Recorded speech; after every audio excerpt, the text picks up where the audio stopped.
মহিলাদের আইপিএল নিলামে এবার নজির গড়ল মুম্বাই ব্যাটসম্যান সিমরন শেখের অসাধারণ দামে 1.9 কোটি টাকায় তাকে দলে টেনে নিয়েছে গুজরাট জায়ান্টস, যা এই নিলামে সর্বোচ্চ।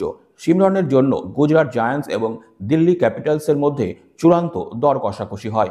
শেষ পর্যন্ত গুজরাট জায়ান্টস তার প্রতিভার প্রতি আস্থা রেখে তাকে নিজেদের দলে নেয়।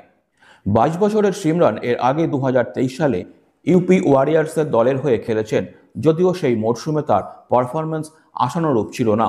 9 ম্যাচে তিনি মাত্র 29 রান করতে পেরেছিলেন। গত বছরের নিলামে তাকে নেওয়া হয়নি, কিন্তু এবছর নিজের খেলার মানোন্নয়ন করে তিনি আবার ফিরে এসেছেন। সাম্প্রতিক ঘরোয়া টি-20 টুর্নামেন্টে 11 ম্যাচে 176 রান করে সবার নজর কাড়েন তিনি। তার সর্বোচ্চ রান ছিল 47।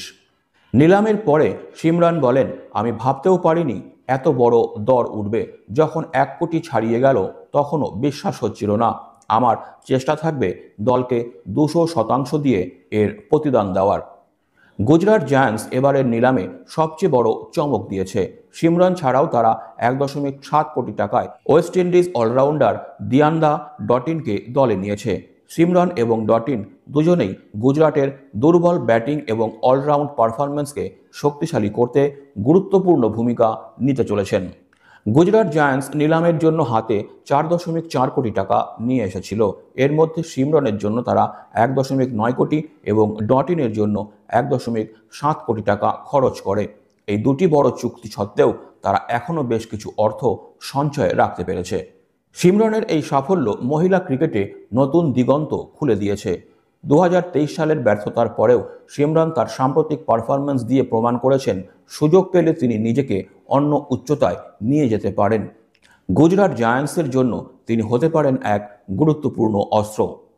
নিলামের পরে সিমরনের উচ্ছ্বাস এবং তার খেলার উন্নতির ইঙ্গিত দেখে স্পষ্ট, তার লক্ষ্য শুধুই মাঠে নিজেকে প্রমাণ করা। গুজরাট জায়ান্টস এবার তাদের ভাগ্য ফেরানোর আশায় এই তারকার দিকেই তাকিয়ে থাকবে।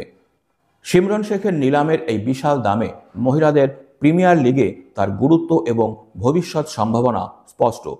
তার পারফরম্যান্স এবারের WPL-এ শুধু গুজরাট জায়ান্টসের নয়, গোটা মহিলা ক্রিকেটের দৃষ্টিভঙ্গি বদলে দিতে পারে।